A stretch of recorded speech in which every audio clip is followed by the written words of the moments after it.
The judge adjusted his glasses, glanced at the stack of forged documents, and then looked directly at my ex-husband. A slow, incredulous smile pulled at the corners of his mouth. Then he did something I didn't expect. He laughed. Not a hearty laugh. Not a polite chuckle. A stunned, disbelieving, almost pitying laugh. The kind of laugh that told the entire courtroom that the man sitting across from me had just torched whatever dignity he had left. "Mr. Holbrook," the judge finally said, clearing his throat, "you are telling this court that your adult son, who has submitted his own sworn statement contradicting you, gave you permission to claim inheritance on his behalf, from an estate he isn't even named in." My ex shifted in his seat. His face was red. His lawyer was already closing her eyes, as if bracing for impact. "It was implied," he muttered. The judge laughed again. "Implied," he repeated, turning the word over like a stone he had found in the mud. I watched, silent, steady, my documents neatly organized in the binder resting on my lap. The culmination of 6 months of quiet, meticulous work. My hands didn't shake. My voice didn't waver. My heart didn't race. Because by the time we got here, I already knew the truth would speak louder than anything he could invent. What the judge didn't yet know, what no one knew, was that my ex-husband's scheme had gone even further than claiming part of my mother's estate. He had dragged our son's name into it. He had falsified emails. He had tried to forge signatures.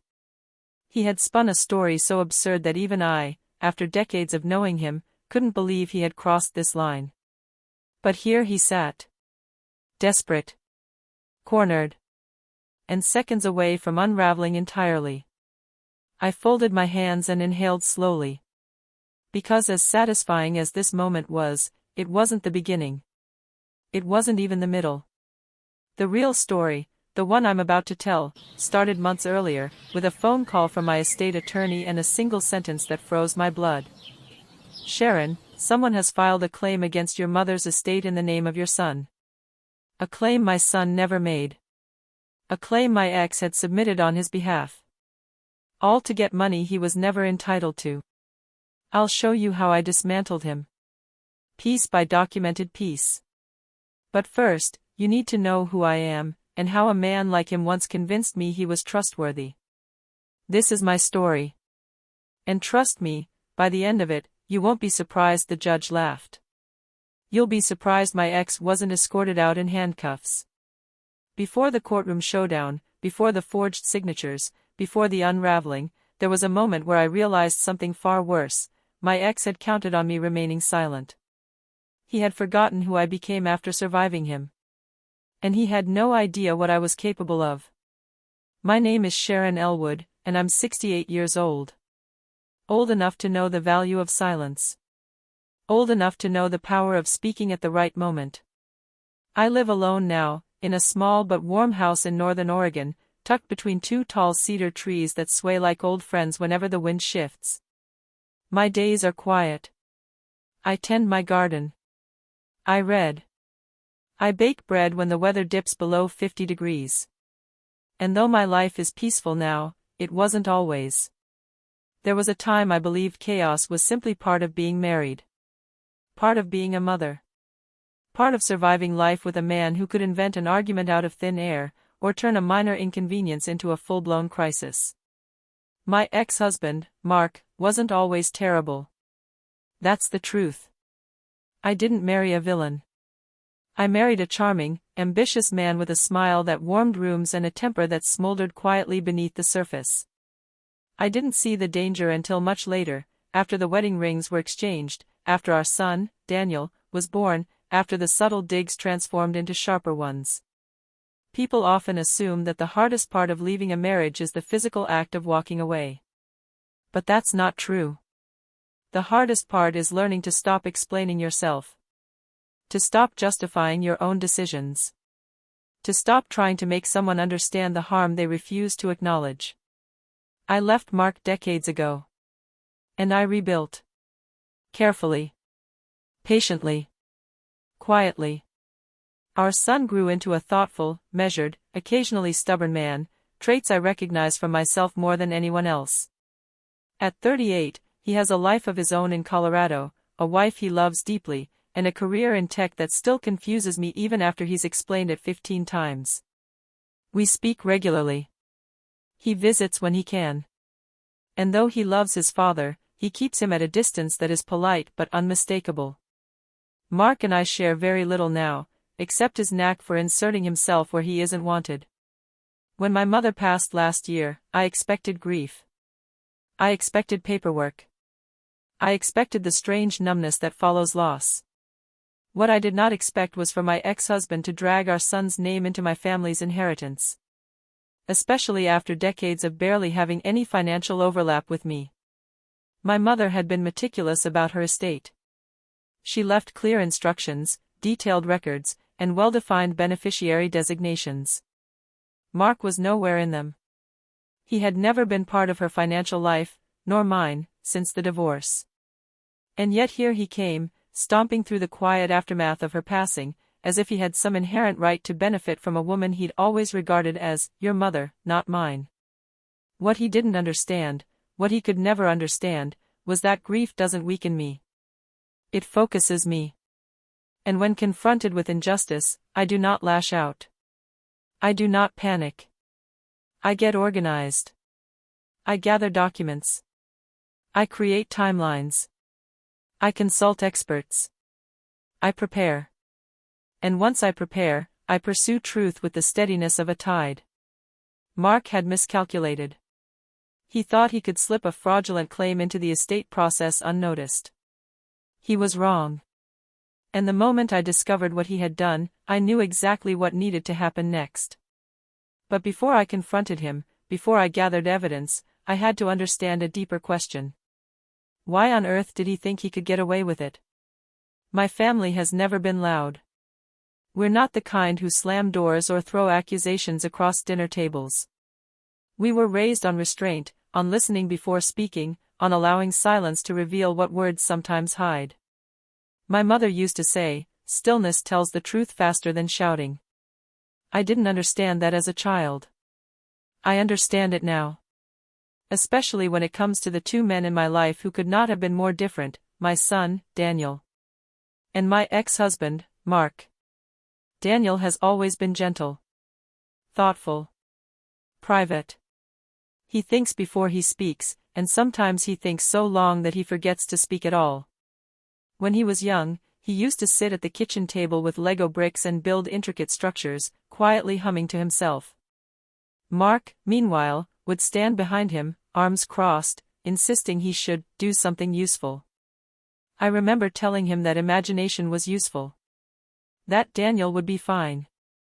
That not every child needs to be loud to be strong. Mark would roll his eyes, muttering something about softness breeding weakness. Years later, Daniel grew into the strongest person I know.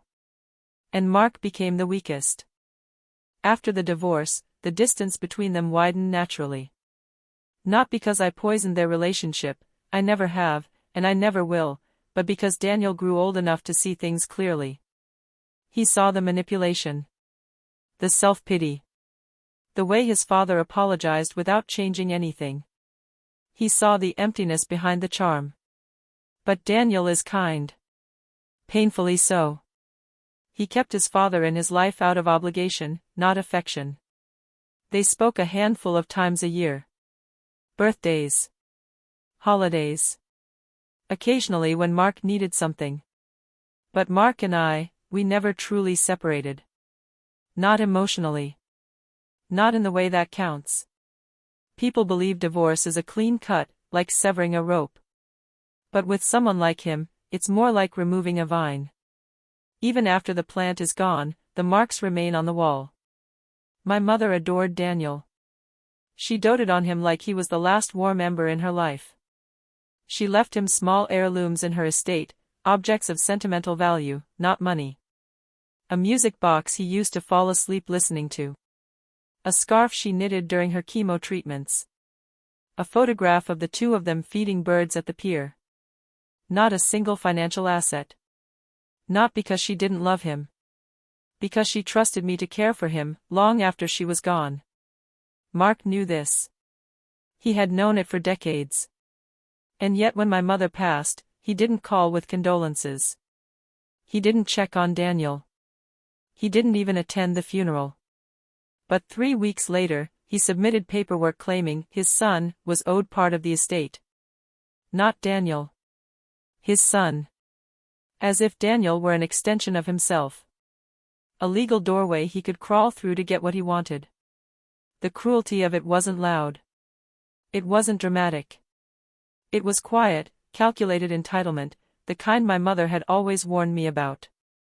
This family needs to stay rooted, she used to tell me. But remember, some roots rot from the inside if you don't prune them. When I discovered what Mark had done, I didn't feel anger first. I felt clarity. A tightening inside my chest that said, this is the moment the pruning begins. But I still didn't know the full extent of his scheme, until the estate attorney sent me copies of documents bearing a signature that made my stomach drop. Daniel's. Except it wasn't his. The email from the estate attorney arrived on a gray Tuesday morning, one of those quiet days where the house feels padded with silence. I had been reorganizing my mother's old knitting baskets when the notification chimed. The subject line read, "Documents attached, please review immediately." I opened the message without thinking much of it. Estates involve paperwork. Signatures. Confirmations. It was all routine, until it wasn't. There were 3 attachments. A claim form. A notarized statement. And a letter allegedly from my son. I clicked the letter first. "Dear Executor," it began, "I am formally requesting my rightful portion of my grandmother's estate." The voice wasn't Daniel's. Not the tone. Not the phrasing. Not the clipped, almost bureaucratic rhythm someone had attempted to imitate. My son writes plainly, rarely using more words than necessary. This letter was padded with legal-sounding fluff, the kind someone uses when they want to appear knowledgeable but don't quite know the language. Halfway through, there it was. The signature. Daniel Elwood. Except it wasn't his handwriting. The loops were wrong. The D leaned backward. The tail of the Y swung low instead of sharp. A mother knows these things the same way she knows the cadence of her child's footsteps. My stomach tightened. My breath stalled. This wasn't a misunderstanding. This wasn't an accidental inclusion. This was forgery. This was fraud. And worse, it was exploitation. I opened the claim form next.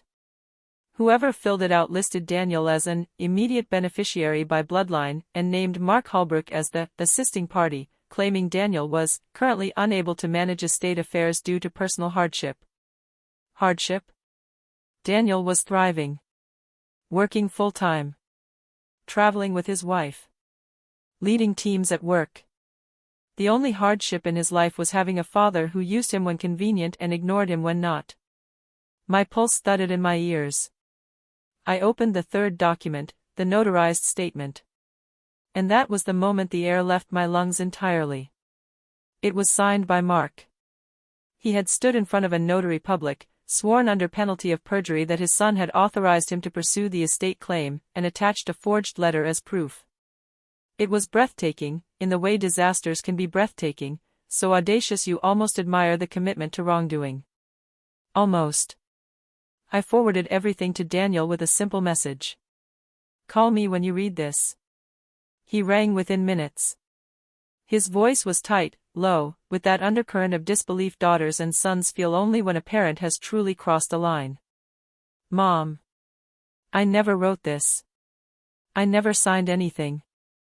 I never even talked to him about Grandma's estate." "I know," I said. "I know you didn't. Why would he do this?" I could have answered. I could have explained how entitlement festers in a man who has never taken responsibility for his failings. I could have told him how desperation sharpens old habits into new crimes. But I didn't want to burden him with the psychological archaeology of his father's choices. Instead, I said the only thing that mattered. Because he thought he could get away with it. A silence settled between us, heavy but unbroken. "What do we do now?" he finally asked. We gather facts, I said. Carefully. Quietly. Thoroughly. At that moment, something inside me hardened, not emotionally, but structurally, like steel cooling into form. My ex-husband hadn't just crossed a line. He had bulldozed it. And now he would learn that I never step into a fight unprepared. But as I began my investigation, I discovered that the forged signature was only the first layer in a much larger scheme, one that involved falsified emails, fabricated conversations, and a financial motive he'd tried desperately to hide. I have learned, over the years, that truth doesn't rise to the surface on its own. It has to be coaxed out. Encouraged. Sometimes dragged inch by inch into the light. And so, the morning after discovering the forged documents, I sat at my dining table, tea growing cold beside me, and began what I later called my quiet excavation. I started with emails. The estate attorney forwarded everything the probate office had received. There were 6 emails allegedly from Daniel, each one more painfully unlike him than the last. The grammar was stilted. The requests were urgent. And not a single message carried the polite warmth my son uses even with automated customer service replies. One email read, "Please process father's access to my inheritance ASAP due to my current instability." Instability. My son hadn't used that word in his entire adult life. I clicked Show Original, revealing the full digital trail. There it was, a disguised sender address. Not Daniel's real email but a near-duplicate version, a fake domain purchased 2 months earlier. Purchased by someone named M. Holbrook. I took screenshots. Saved PDFs, time-stamped everything. Then I called my attorney.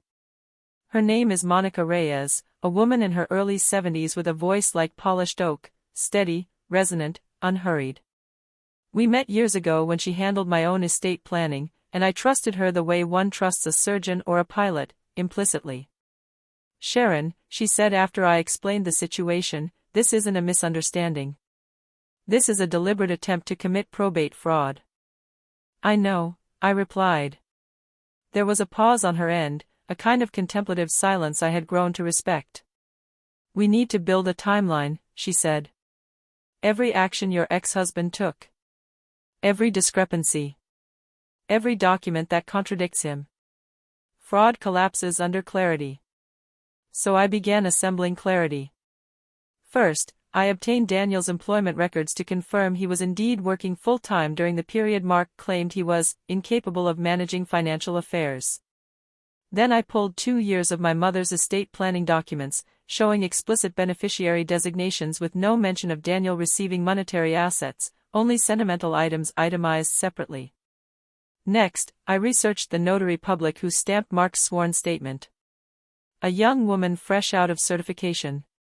A quick call revealed something interesting. Mark had rushed through the appointment, refusing to provide supplemental ID for Daniel's supposed authorization. She nearly rejected the notarization but relented when he insisted the signature was authentic. I documented that conversation too. Each piece of evidence slotted neatly into a growing structure, a stable, undeniable narrative pointing to one reality: Mark had tried to steal from my family. The deeper I dug, the more frantic his actions appeared. He had emailed the probate office repeatedly, always pushing for expedited distribution due to urgent personal need. He had framed the estate as some sort of financial savior, as though my mother were responsible for rescuing him decades after she passed judgment on him as unreliable. Monica asked for every scrap of communication. I delivered. When we met in her office, a modest space lined with law books and slow-growing plants, she reviewed the binder I'd assembled. "Sharon," she said, tapping one neatly manicured finger against a forged signature, "this is not just fraud. This is reckless." "Reckless people make mistakes," I replied. She smiled, the knowing kind. "And mistakes," she said, "are what win cases." But we still didn't know why he needed the money so desperately, until a financial record surfaced that reframed the entire case and revealed the motive he hoped no one would ever uncover. The motive revealed itself on a Thursday afternoon, when Monica called me back into her office with a tone that suggested she had uncovered something significant. something we hadn't anticipated, though in hindsight, I suppose I should have. When I arrived, she slid a printed document across her desk. A lien notice. Filed against a property owned by Mark. Not his house, he'd lost that years ago in a refinancing debacle. This was something else. A small rental unit he'd inherited from an uncle, a property he'd bragged about for years, calling it his safety net. The safety net was frayed. Badly. He was 3 months behind on taxes. 2 months behind on maintenance fees. And, this detail chilled me, he had recently taken out a short-term private loan with a predatory interest rate so high it bordered on criminal. The loan was due in full the following month. Desperation, Monica said quietly. That's your motive. I stared at the document, not surprised but deeply disappointed. He wasn't trying to claim money meant for Daniel. He wasn't trying to reconnect through financial matters. He was drowning, and instead of learning to swim, he reached for the nearest person he'd always assumed would never let him sink. Me. Or more precisely, my son. How much does he owe? I asked. Monica flipped through her notes. Between the loan, the penalties, and the lien? Close to $40,000. A number my mother's estate could have covered. A number he thought he could quietly siphon through forged documents, disguised emails, and a fabricated narrative of Daniel's hardship. The realization settled over me like cool water. He wasn't just stealing. He was counting on me not to fight back. Because I hadn't fought him in years. Not during the divorce, when I simply wanted to leave with peace. Not during the custody arrangements, when I gave him more time with Daniel than he ever used. Not during the period after, when I allowed the distance between us to widen without resistance. He believed I was still the woman who backed down to keep the peace. He didn't know I had changed. The turning point came that night, hours after leaving Monica's office. I sat in my living room with a single lamp lit, the documents spread across my coffee table. Shadows stretched long across the floor. The house was quiet, the kind of quiet that clarifies things. I read every page again. Every forged signature. Every falsified email. Every line of the sworn statement he had signed, knowing full well he was lying. It wasn't just the fraud. It was the arrogance. The belief that he could use our son's name like a pawn. The presumption that my grief would make me inattentive. The assumption that my silence equaled weakness. I felt something shift inside me, a kind of steady resolve, not fueled by anger, but by principle. A calmness sharpened by purpose. This ends now, I said aloud, and my voice didn't shake. I gathered the documents into a stack and placed them neatly into the binder. I labeled tabs, color-coded sections, and updated the timeline Monica had asked me to maintain. The next morning, I called her. Let's proceed formally, I said. No more warnings. No more chances for him to withdraw quietly. There was a brief pause, then Monica replied, good. Because the case we're building is strong, and once we file, there's no crawling out from under it. I nodded, even though she couldn't see me. That's exactly what I want. But before we filed, Mark made one last attempt to salvage his scheme, a phone call he never expected me to record, and one that ultimately sealed his fate in court. 2 days before Monica planned to file our formal response with the probate court, my phone rang. The caller ID flashed a name I hadn't seen appear on my screen in over a year. Mark. For a moment, I simply watched the phone vibrate across the kitchen counter. He never called me. Not unless he needed something he was ashamed to ask for directly. I let it ring twice more before I answered. His voice came through too cheerful, stretched thin by pretense. Sharon. Long time. How are you holding up after everything with your mom? I said nothing. Silence is a tool, after all. He cleared his throat, recalibrating. Listen, I just wanted to check in about the estate. I heard Daniel might have some questions. Stop, I said gently but firmly. Silence from his side this time. Mark, I continued, I know what you did. Another silence. Then a nervous exhale. What are you talking about? The forged signature. The emails. The notarized statement. The claim you filed in Daniel's name. His breathing quickened, almost imperceptibly, but enough for me to hear the unraveling begin.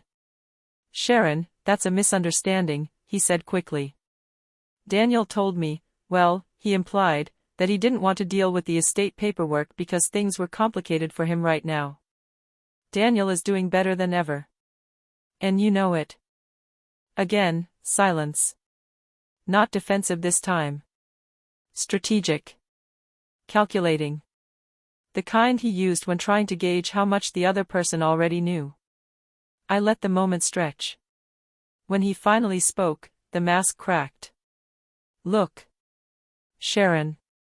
I'm going through a rough patch. You wouldn't understand. I understand perfectly, I said. And I have the documents to prove it. His voice sharpened. You're not going to ruin my life over this. I'm not ruining anything, I replied calmly. You did that yourself. Something ugly slipped out of him then, exasperation laced with desperation. This isn't a big deal. It's family money. Daniel doesn't even care. You always make everything harder than it needs to be. Mark, I said softly, this call is being recorded.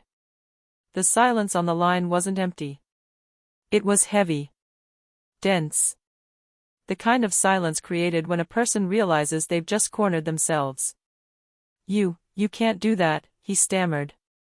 Oregon is a one-party consent state, I replied. And I'm the consenting party. He cursed under his breath. Then, as though scrambling for some foothold, he added, maybe we can come to an agreement. There is no agreement, I said. Not outside the legal process. He inhaled sharply, anger swelling. After everything I've done for you. Goodbye, Mark. I ended the call while he was mid-sentence.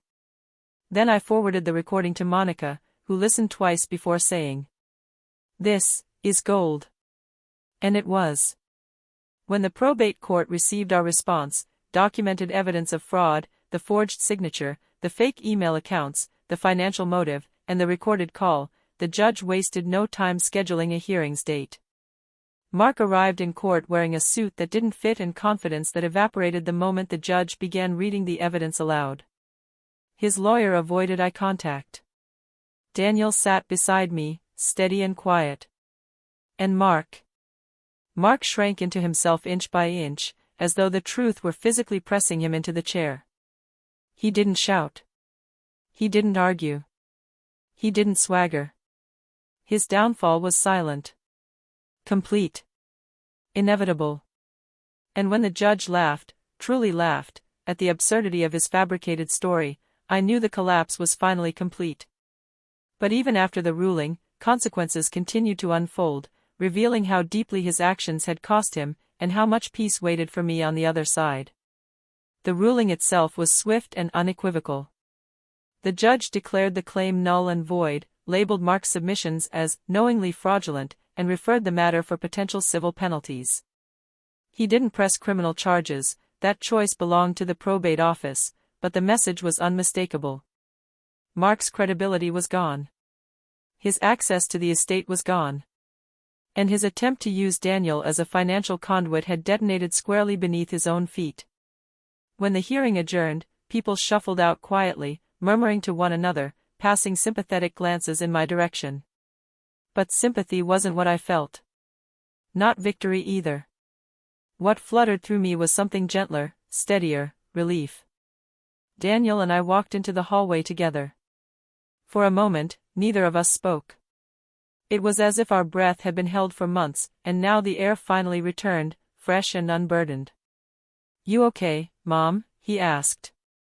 I smiled, a small but genuine one. "I am," I said. "Are you?" He nodded. "It's strange. I'm angry at him, but not surprised." That was the quiet tragedy of it. When someone shows you who they are long enough, eventually you stop being shocked. We went for coffee afterward, a small cafe near the courthouse where sunlight poured through tall windows and the smell of roasted beans warmed the air. Daniel stirred his drink slowly, thinking. "I'm sorry you had to deal with all this while grieving Grandma," he said. I reached across the table, resting my hand on his. "You don't need to apologize for his choices," I replied. "You never have." He dropped his gaze, a mixture of relief and lingering guilt passing over his expression. Children, no matter their age, carry the weight of their parents' flaws more heavily than anyone realizes. I squeezed his hand gently. "What matters," I told him, "is that we faced this together. And it's over." But endings in life are rarely clean. Consequences ripple outward, touching shores you didn't expect. A week after the ruling, I received an email from the probate office. They had opened a formal inquiry into Mark's notarized statement.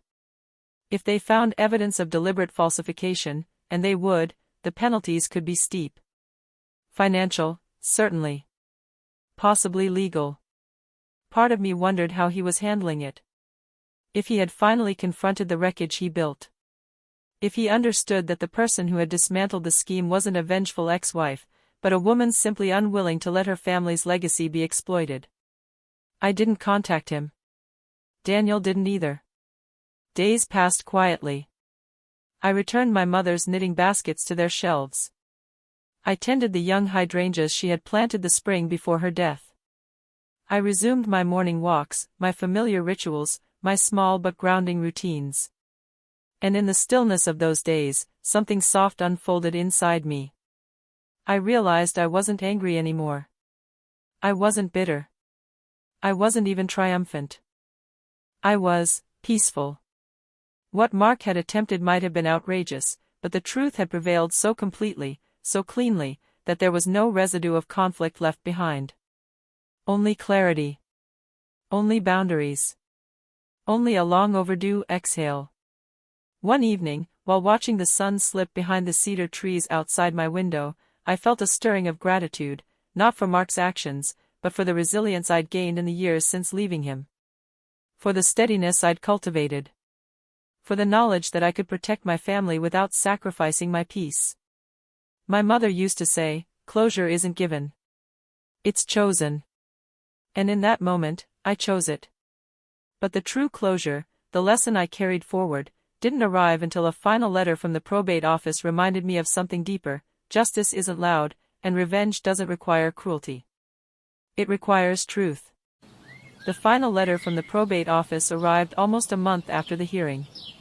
A plain envelope. No drama, no warning. Bureaucracy rarely announces itself with trumpets. I opened it at my kitchen counter, expecting a routine closure notice.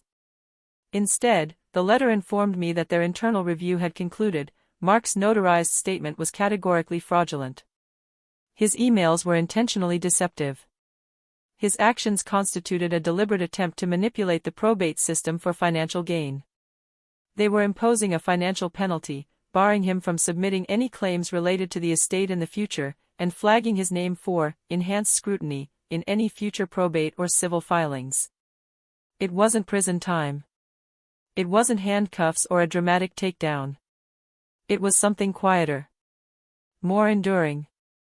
A permanent mark on the very reputation he once guarded so carefully. I set the letter down gently, feeling, not satisfaction, but a sense of correctness, like a picture finally hung straight on a wall after years of tilting out of alignment. My mother would have liked that ending. Not vindictive. Not vengeful. Just balanced. That evening, I poured myself a cup of chamomile tea and sat in my favorite chair by the window. The cedar trees outside swayed in the dusk, their shadows long and familiar. I thought of my mother, her wisdom, her quiet strength, her insistence that truth, when spoken calmly, can outlast any storm. I thought of Daniel, too. How he stood beside me in court. How he didn't let guilt for his father's failings seep into his own heart. How he told me afterward that watching me handle this, methodically, fearlessly, without cruelty, taught him more about integrity than any lesson from childhood. And then, unexpectedly, I thought of Mark. Not with anger. Not even with disappointment. Just recognition. Some people spend their lives sprinting toward shortcuts, imagining that the world owes them an easier path. When life refuses to comply, they begin taking from others, convinced they deserve what they haven't earned. But the truth catches up. It always does. Sometimes loudly. Sometimes quietly. But inevitably. My revenge, if you could call it that, wasn't a fiery reckoning. It wasn't shouting, or vengeance, or some dramatic collapse engineered through spite. It was documentation. Clarity. Boundaries. Calm truth laid out, piece by piece, until the lies simply couldn't stand anymore. And that, I realized as the sky dimmed into midnight blue, is the kind of justice that lasts. Because it doesn't require the other person to learn a lesson. It only requires you to stand firmly in what's right. A few weeks later, I visited my mother's grave. I brought fresh hydrangeas, her favorite, and brushed a few pine needles from the edge of the stone. As I stood there, a breeze moved through the branches overhead, soft and steady. I handled it, I whispered. Just the way you would have wanted. And in that moment, I felt the full weight of closure settle, not heavy, but warm. A blanket, not a burden. When I walked back to my car, I realized something. Revenge doesn't have to be cruel. Justice doesn't have to roar. Strength doesn't have to shout. Sometimes the most powerful victory is simply refusing to be diminished. And sometimes the judge laughs, not because the situation is funny, but because truth has revealed a lie so completely that the only thing left to do is recognize the absurdity of the attempt. My ex tried to use our son's name to steal my mother's estate. He underestimated me, underestimated the truth, and underestimated the quiet power of a woman who has rebuilt her life from the ground up. Where he fell, we rose. Where he schemed, we documented. Where he pushed, we stood firm. That is the moral I carry forward. Truth, when tended with patience and courage, becomes its own form of justice. And as for me, at 68 years old, I've never felt more at peace.